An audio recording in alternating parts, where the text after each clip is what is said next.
Chapter 11 Topic 20 Part 20. The Children Their Devotion to Islam. 20. Husain's Zeal for Knowledge. Husain, radhiyallahu anhu, was 1 year junior to Hassan, radhiyallahu anha, his brother.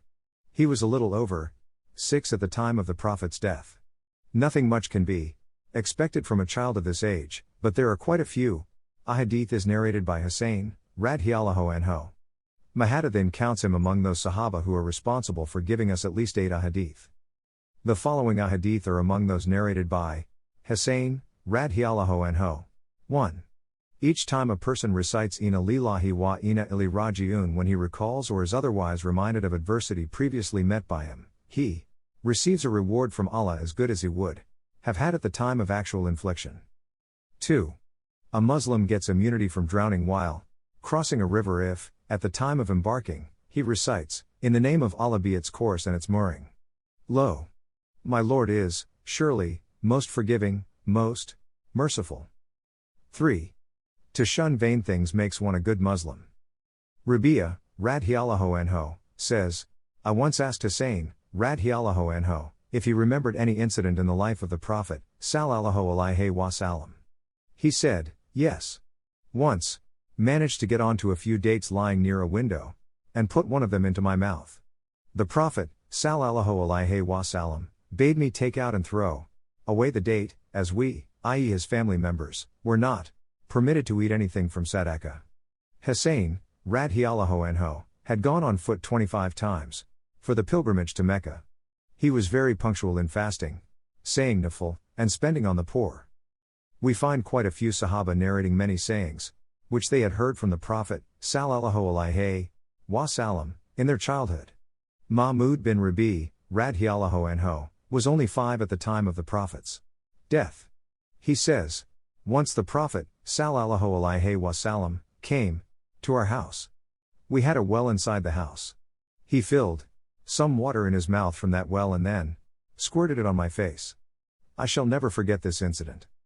We are in the habit of engaging our children in vain talk, confusing their minds by telling them fictitious stories and frightening them with the giants and the jinns.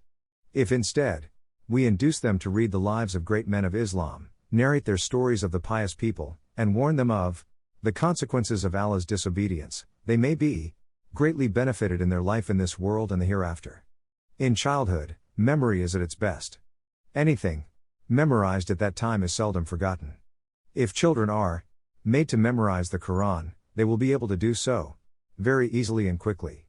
I have heard very frequently from the elderly ladies of my family and my respected father himself that he had memorized 1/4 of the 30th part of the Quran even before he was weaned, and he had finished memorizing the whole Quran and, on the top of that, he had read a few standard books in Persian literature, the latter 6 of his own accord, while he was only 7. He once narrated to me, when I had finished memorizing the Quran, my father required me to repeat, from memory, the full Quran once daily, and permitted me to play for the rest of the day. I used to sit on the roof of the house, being summer, and start reciting the Quran just after Fajr.